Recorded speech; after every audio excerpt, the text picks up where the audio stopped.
Sabah yang dibangun di selatan Jazirah Arab pada abad ke-11 sebelum Masehi adalah sebuah peradaban besar. Al-Quran memaparkan kisah Ratu Sabah dan Nabi Sulaiman secara amat rinci.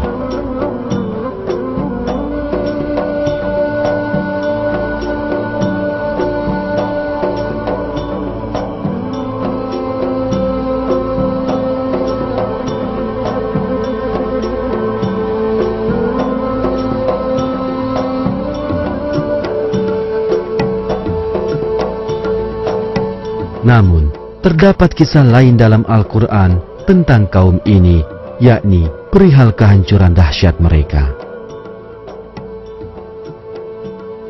Naskah tertua yang menyatakan keberadaan kaum Sabah adalah catatan tahunan peperangan dari zaman Raja Assyria, Sargon II.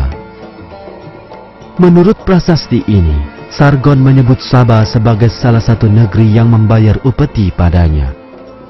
Ini adalah catatan tertua yang secara pasti memberitakan adanya negeri Sabah.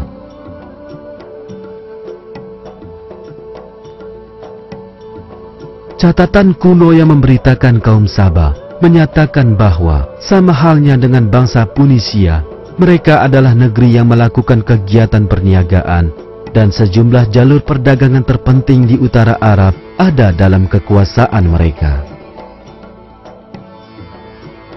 Penduduk Sabah terkenal dalam sejarah sebagai bangsa berperadaban. Prasasti dari para penguasa Sabah seringkali berbicara tentang perbaikan, pembiayaan, pembangunan.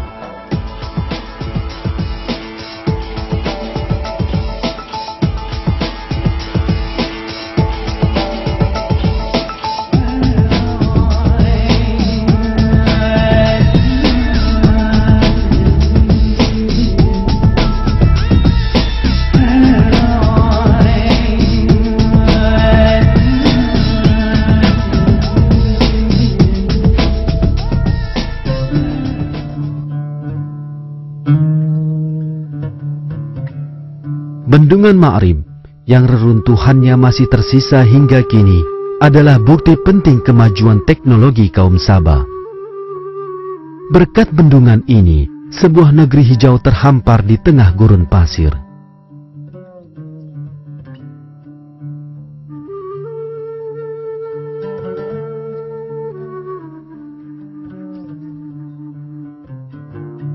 Ibu kotanya, Ma'rib, diuntungkan oleh bendungan ini dan menjadi makmur karena berbagai keuntungan geografisnya.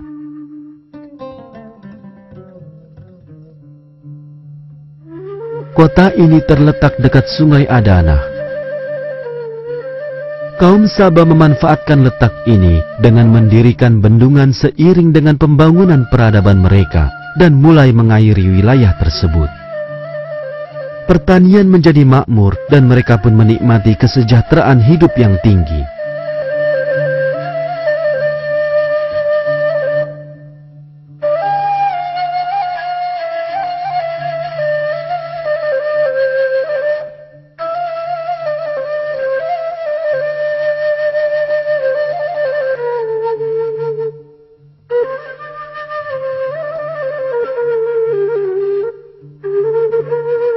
Ibu kota Ma'rib adalah salah satu kota terindah di zamannya.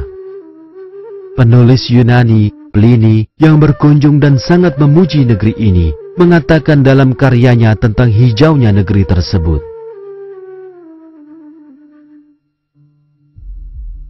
Bendungan di Ma'rib berketinggian 16 meter dengan lebar 60 meter dan panjang 620 meter.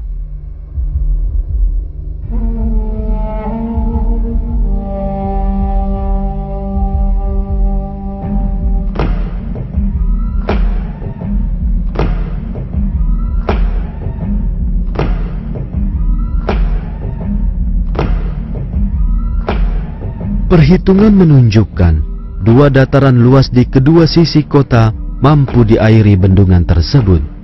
Kedua dataran ini terkadang digambarkan dalam prasasti bangsa Sabah sebagai Ma'rib dan dataran kembar.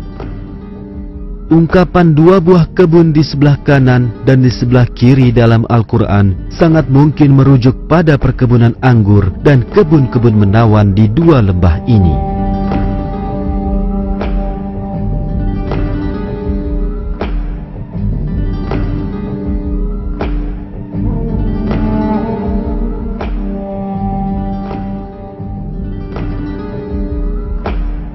Berkat bendungan dan sarana pengairannya, daerah ini terkenal sebagai yang terbaik pengairan dan kesuburannya di Yaman.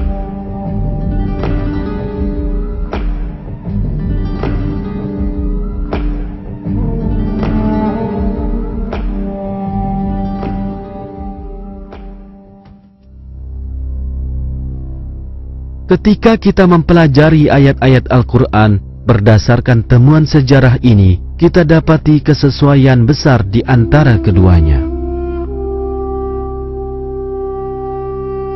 Penemuan arkeologis dan bukti sejarah benar-benar cocok dengan yang tertulis dalam Al-Quran. Kaum tersebut mengabaikan peringatan Nabi yang diutus kepada mereka dan tidak mensyukuri nikmat Allah. Akhirnya, mereka dihukum dengan bencana mengerikan. Sesungguhnya bagi kaum Sabah ada tanda kekuasaan Tuhan di tempat kediaman mereka, yaitu dua buah kebun di sebelah kanan dan di sebelah kiri. Kepada mereka dikatakan, makanlah olehmu dari rezeki yang dianugerahkan Tuhanmu dan bersyukurlah kamu kepadanya. Negerimu adalah negeri yang baik, dan Tuhanmu adalah Tuhan yang Maha Pengampun. Tetapi mereka berpaling, maka kami datangkan kepada mereka banjir yang besar, dan kami ganti kedua kebun mereka dengan dua kebun yang ditumbuhi pohon-pohon yang berbuah pahit, pohon asal, dan sedikit dari pohon sider. Demikianlah kami memberi balasan kepada mereka karena kekafiran mereka, dan kami tidak menjatuhkan azab yang demikian itu, melainkan hanya kepada orang-orang yang sangat kafir. Kaum Sabah hidup di daerah sangat indah dengan perkebunan anggur dan kebun-kebun subur. Negeri Sabah terletak di jalur perniagaan sehingga sangat makmur dan menjadikannya salah satu kota terkemuka di zamannya.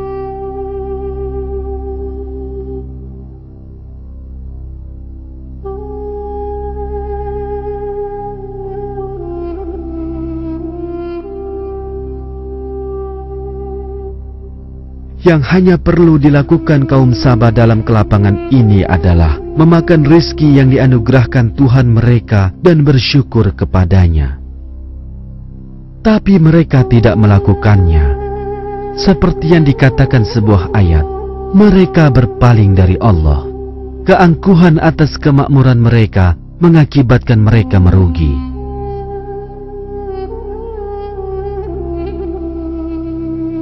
Seluruh negeri diratakan oleh banjir dahsyat.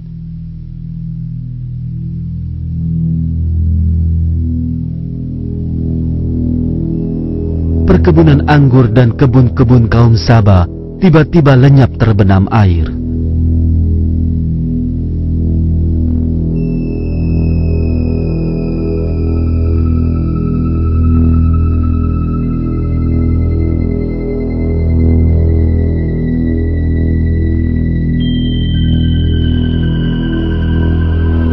Azab yang menimpa kaum Sabah dilukiskan dalam Al-Quran dengan ungkapan Sa'ilul Arim atau banjir arim. Istilah Al-Quran ini juga mengisahkan pada kita sebagaimana bencana ini terjadi. Kata arim berarti bendungan atau tanggul. Sa'ilul Arim menjelaskan bagaimana banjir berlangsung setelah jebolnya bendungan.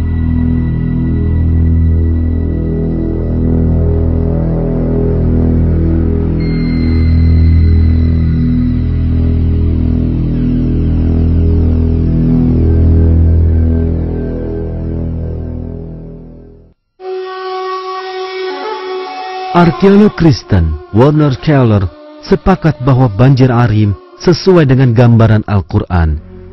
Ia menulis, Selama 1500 tahun, perkebunan rempah-rempah ini tumbuh subur di sekitar Ma'rib. Ini berlangsung sampai tahun 542 sebelum Masehi, yakni saat bendungan itu jebol.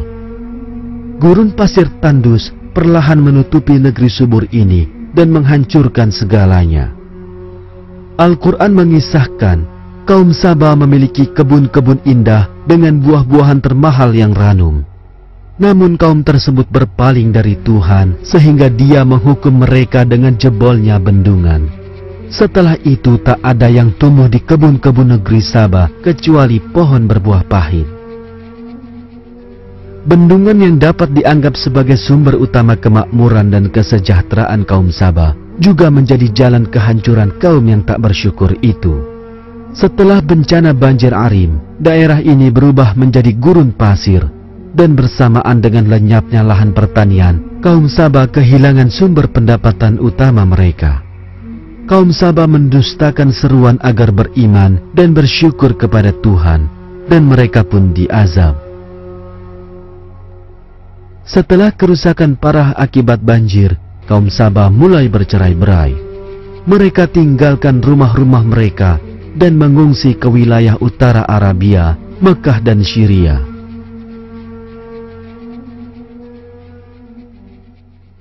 Ma'rib yang dahulunya didiami kaum Saba, kini hanyalah reruntuhan tak berpenghuni dan sungguh menjadi peringatan bagi siapapun yang melakukan kesalahan serupa kaum Saba.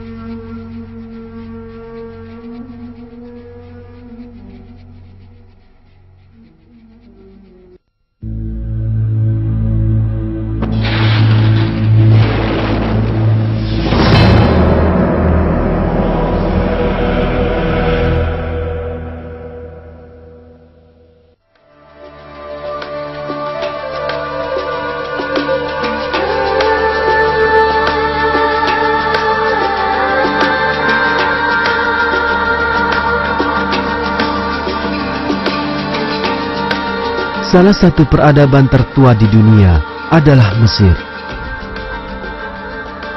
Penemuan tulis-menulis di sekitar milenium ketiga sebelum Masehi, pemanfaatan sungai Nil, dan cara mereka mempertahankan diri dari serangan, semuanya berperan penting dalam memajukan peradaban ini.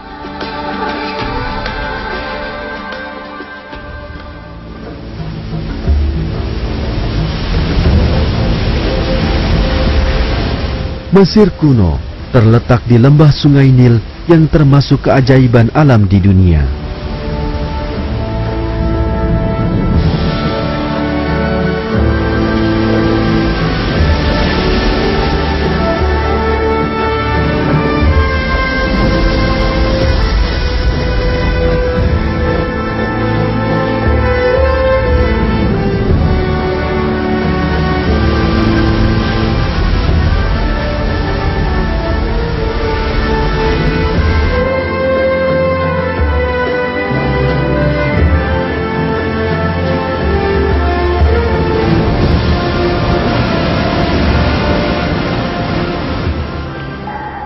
Berkat kesuburan yang bersumberkan dari sungai ini, yang terbentang dari satu ujung benua Afrika ke ujung lainnya, penduduk Mesir dapat bercocok tanam tanpa harus bergantung pada musim hujan.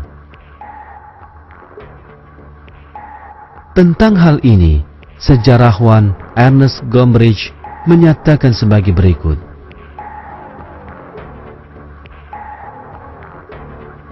Afrika sangatlah panas, berbulan-bulan tanpa hujan, sehingga banyak bagian benua ini yang gersang.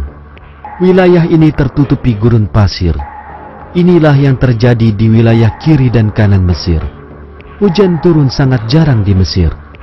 Tapi hujan tidak begitu diperlukan, karena sungai Nil mengalir di tengah-tengah negeri ini. Peran sangat strategis ini menjadikan siapapun yang menguasai sungai Nil berkuasa atas sumber terpenting perniagaan dan pertanian Mesir. Dengan kata lain, sumber utama kehidupannya.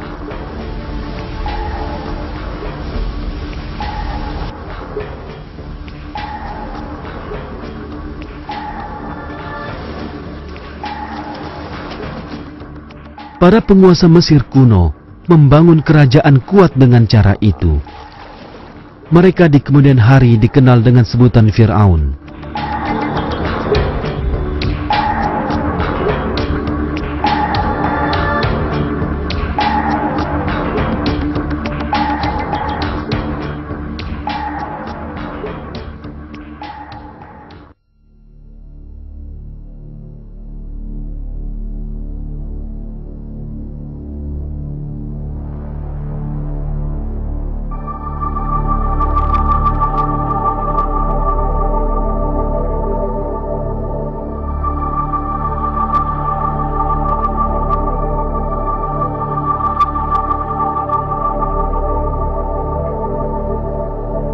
Bangsa Mesir kuno mempercayai banyak dewa atau Tuhan.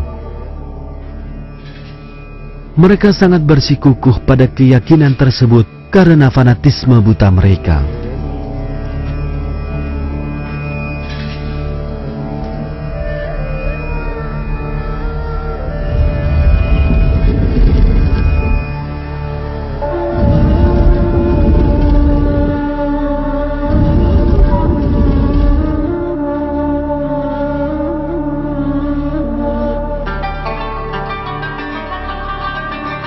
Keadaan alam Mesir sangat berpengaruh pada kehidupan orang-orang Mesir kuno. Letak geografis negeri ini menjadikannya terlindungi sangat baik dari ancaman luar. Mesir dikelilingi gurun pasir, pegunungan, dan lautan di semua sisinya. Hanya ada dua jalan masuk bagi penyerang negeri ini, sesuatu yang mudah bagi pasukan Mesir untuk menghadapinya.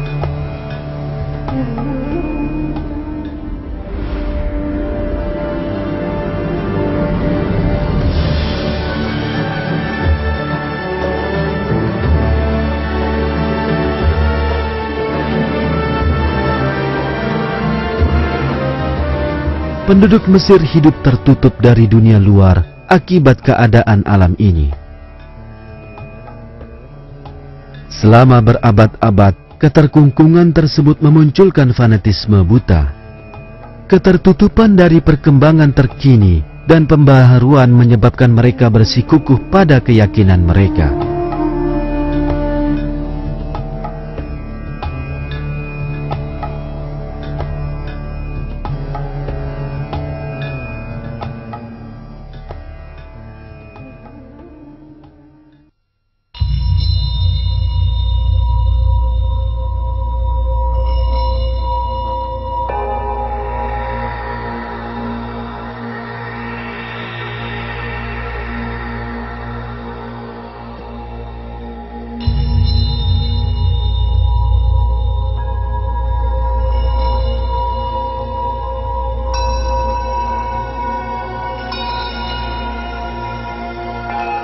Kehidupan setelah mati menjadi bagian terpenting keyakinan bangsa Mesir.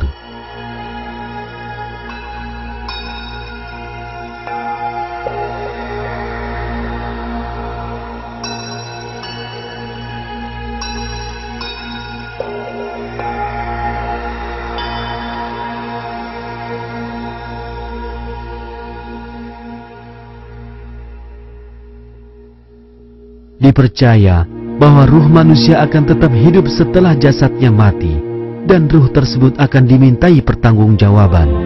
Timbangan diletakkan dan para saksi dikumpulkan, lalu segala amal baik dan buruk orang mati ini dimusyawarahkan. Lalu Tuhan Hakim memberikan putusannya. Mereka yang berat timbangan kebaikannya akan hidup bahagia dan kekal, sedang yang berat timbangan keburukannya akan menderita siksa abadi.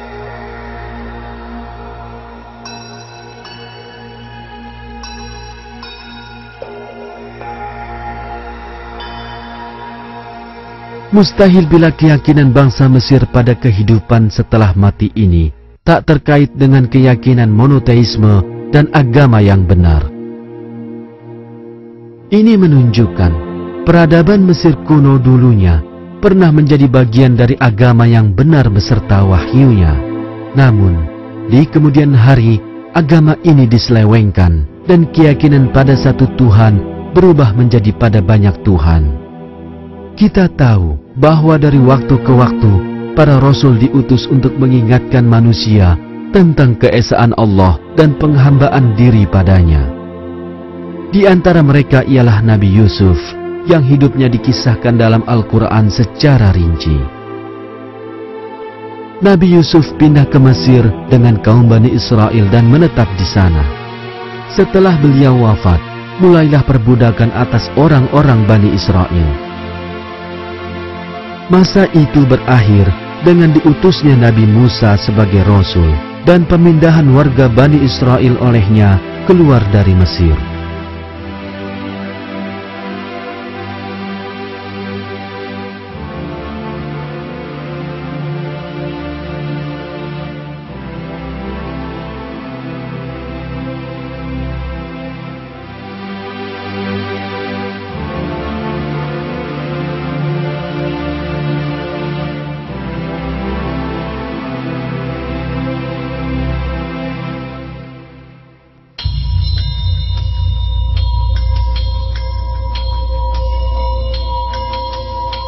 Para Fir'aun Mesir berwatak kejam, penindas, suka berperang dan bengis. Kesamaan mereka adalah pengakuan mereka sebagai sosok Maha Agung dalam sistem politeisme bangsa Mesir yang menyimpang dan mampu menumpahkan darah tanpa sedikit pun merasa bersalah.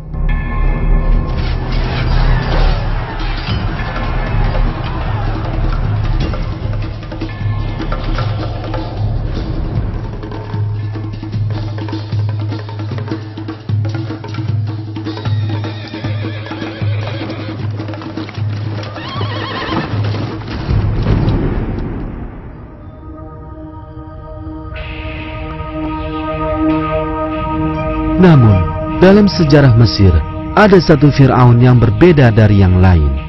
Fir'aun ini menyatakan keberadaan satu-satunya pencipta. Semata karena alasan tersebut, ia ditentang oleh para pendeta Amon dan akhirnya dibunuh. Fir'aun ini adalah Amenhotep keempat yang bertahta di awal abad ke-14 sebelum Masehi.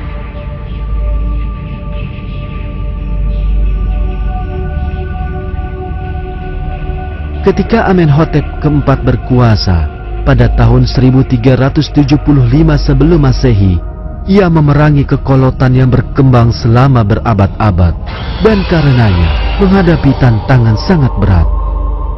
Tekanan ini disebabkan kebijakannya mengubah agama politeistik bangsa Mesir, menggantinya dengan keyakinan pada satu Tuhan dan melakukan perubahan besar-besaran di segala bidang. Namun, para pemimpin di ibu kota Thebes memerangi Amenhotep.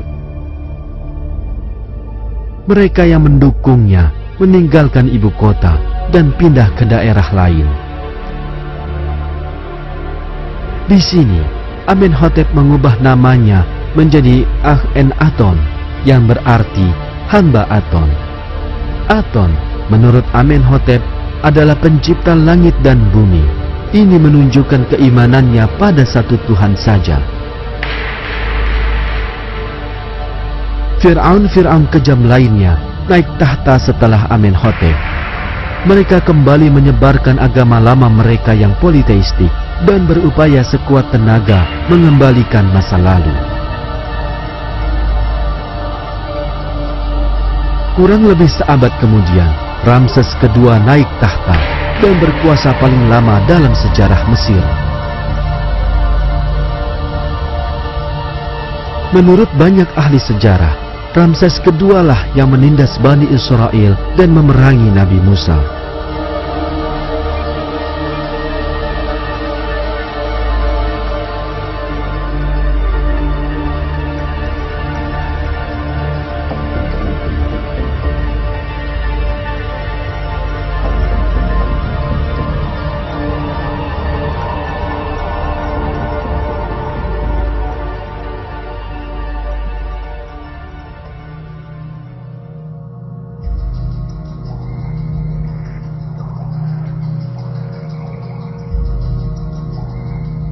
Bangsa Mesir kuno menolak menanggalkan keyakinan berhala karena taklid buta mereka.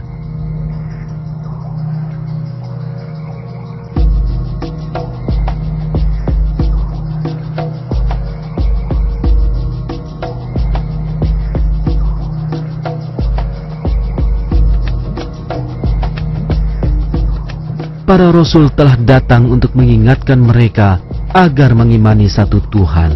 Tapi para pengikut Fir'aun selalu kembali pada keyakinan lama mereka. Akhirnya, Allah mengirim Nabi Musa sebagai utusannya di saat kaum Bani Israel tengah diperbudak. Nabi Musa ditugaskan menyeru penduduk Mesir kepada agama yang benar dan membimbing mereka ke jalan yang benar dengan membebaskan Bani Israel dari perbudakan.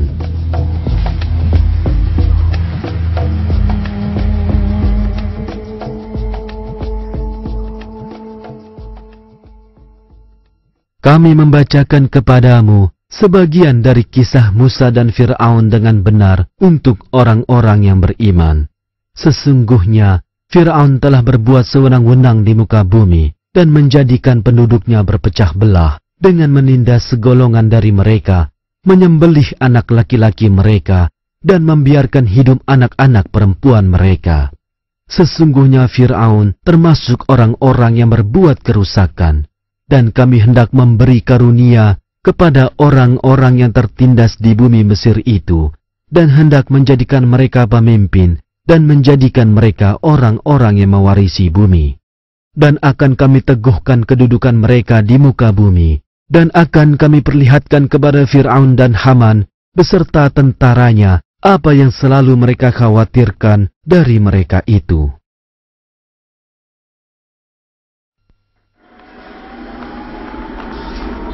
Nabi Musa dan saudaranya Harun mematuhi perintah Allah dan mendatangi Fir'aun guna menyampaikan padanya seruan Allah.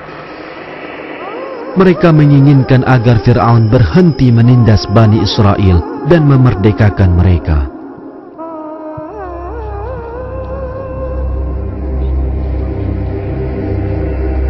Di sisi lain, agama yang diserukan Nabi Musa merongrong kekuasaan Fir'aun dan menempatkan dirinya sejajar dengan orang biasa lainnya. Selain itu, bila Bani Israel dimerdekakan, ia akan kehilangan sebagian pekerja tangguhnya.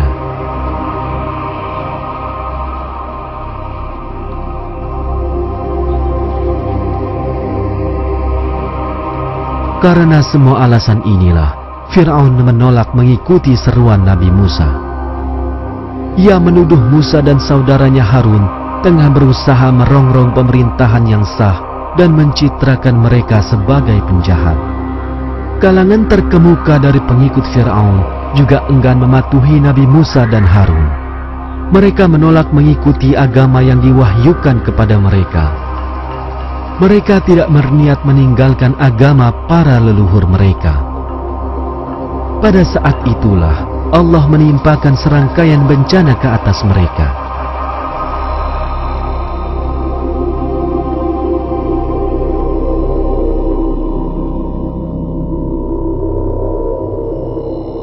Fir'aun berikut kalangan dekatnya secara taklid buta, setia pada sistem banyak Tuhan dan kepercayaan berhala mereka.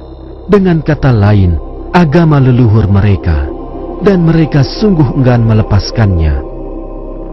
Bahkan berbagai mukjizat Nabi Musa tak mampu memalingkan mereka dari keyakinan takhayul mereka. Mereka secara terbuka berkata, sebagaimana dinyatakan surat 7 ayat 132.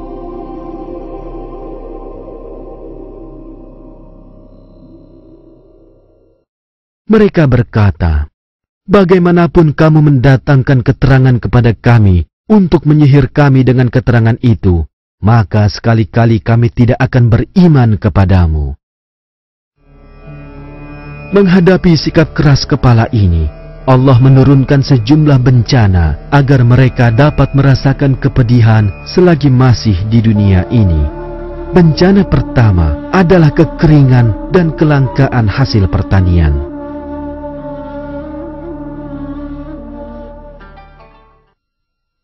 Dan sesungguhnya kami telah menghukum Fir'aun dan kaumnya dengan mendatangkan musim kemarau yang panjang dan kekurangan buah-buahan, supaya mereka mengambil pelajaran.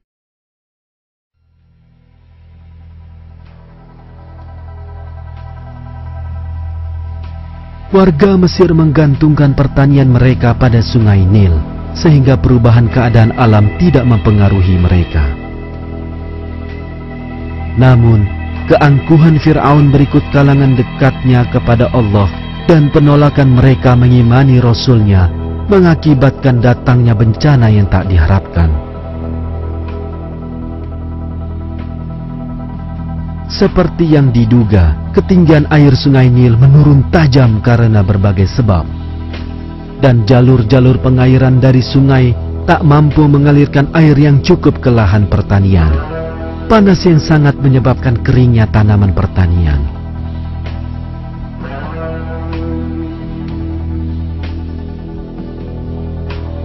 Begitulah Fir'aun dan para pengikut terkemukanya menghadapi bencana dari sumber yang paling tak diharapkan, yakni sungai Nil itu sendiri. Surat 43 ayat 51 mengungkap bagaimana petaka ini mengagetkan Fir'aun yang dulu biasa berseru pada rakyatnya, "Hai kaumku, bukankah kerajaan Mesir ini kepunyaanku, dan bukankah sungai-sungai ini mengalir di bawahku? Maka, apakah kamu tidak melihatnya?" Namun ini bukanlah akhir penderitaan mereka. Malahan, ini hanyalah permulaan. Serangkaian bencana lain terus menimpa menyusul kekeringan dan kegagalan panen. Sebagaimana dikisahkan Al-Quran kepada kita, bencana ini meliputi banjir, belalang, kutu, katak, dan darah.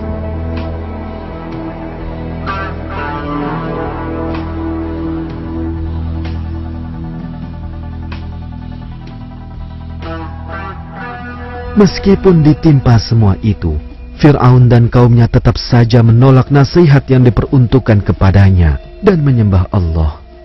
Dengan kata lain, mereka tetap kukuh dalam kesombongan mereka. Namun ini takkan berlangsung lama.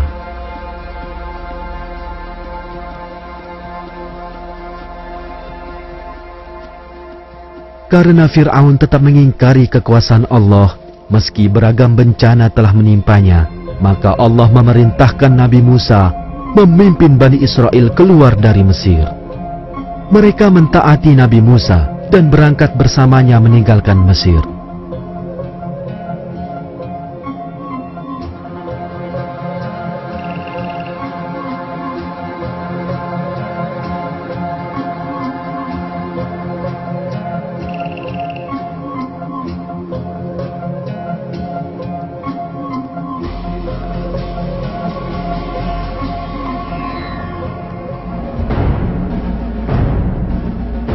Tapi Fir'aun tak dapat menerima kepergian ini tanpa seizinnya. Karenanya, ia mengumpulkan pasukannya dan berangkat menyusul Bani Israel.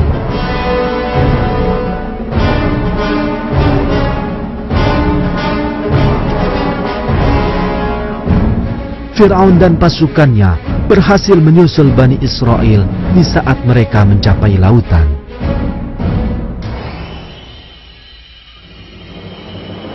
Melihat keadaan ini, sebagian orang Bani Israel mulai menentang Nabi Musa.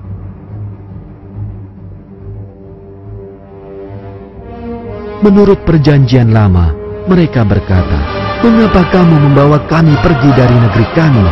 Di sana kami diperbudak, namun dapat hidup. Sekarang kita akan mati." Al-Quran menggambarkan lemahnya iman mereka dengan kalimat berikut.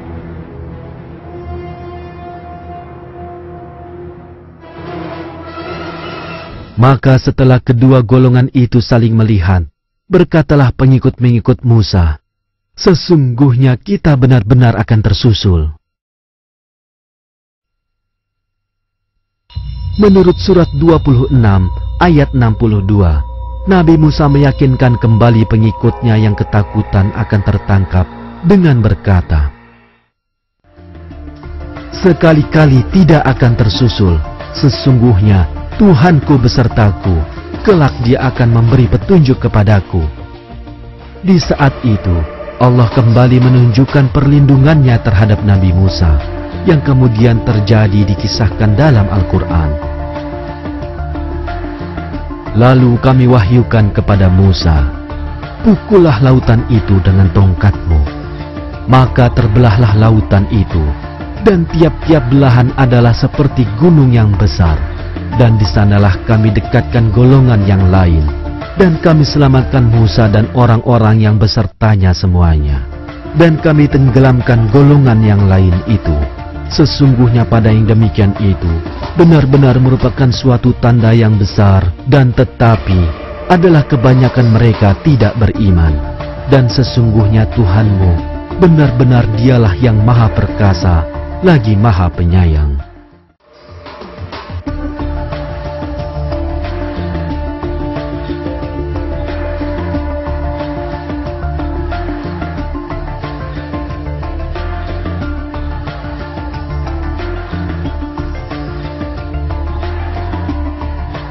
Di saat Fir'aun dan pasukannya mulai menyeberangi laut, Allah secara ajaib menutup lautan dan membenamkan mereka. Al-Quran menyatakan, ketika Fir'aun sadar dirinya akan mati, ia menyatakan keimanannya pada Allah.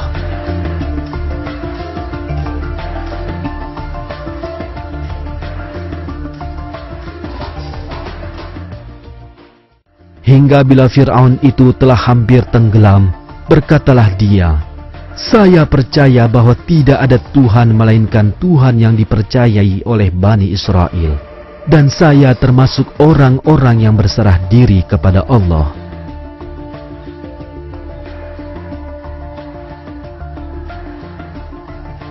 Namun Fir'aun berikut pasukannya tidak terselamatkan dan tenggelam. Kejadian ini diberitakan dalam ayat berikut. Apakah sekarang baru kamu percaya, padahal sesungguhnya kamu telah durhaka sejak dahulu, dan kamu termasuk orang-orang yang berbuat kerusakan. Maka pada hari ini, kami selamatkan badanmu supaya kamu dapat menjadi pelajaran bagi orang-orang yang datang sesudahmu, dan sesungguhnya kebanyakan dari manusia lengah dari tanda-tanda kekuasaan kami. Lalu Allah mengazab dan menenggelamkan mereka ke laut, karena mereka mengingkari tanda-tanda kekuasaannya dan mengabaikan peringatan darinya. Menyusul kematian Fir'aun, Bani Israel pergi menuju negeri yang telah dijanjikan Allah pada mereka. Dan kami pusakakan kepada kaum yang telah ditindas itu negeri-negeri bagian timur bumi dan bagian baratnya yang telah kami beri berkah padanya. Dan telah sempurnalah perkataan Tuhanmu yang baik sebagai janji untuk Bani Israel disebabkan kesabaran mereka.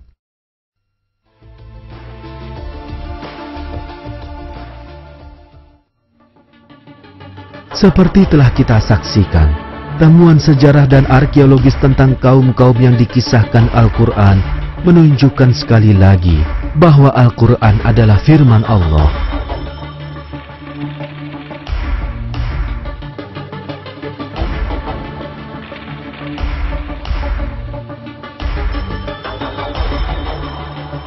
Manusia hendaknya mengambil pelajaran dari apa yang menimpa kaum ini dan berusaha mencari jalan untuk lebih mendekatkan diri kepada Allah. Hanya dengan cara inilah mereka dapat berharap keberuntungan di akhirat kelak.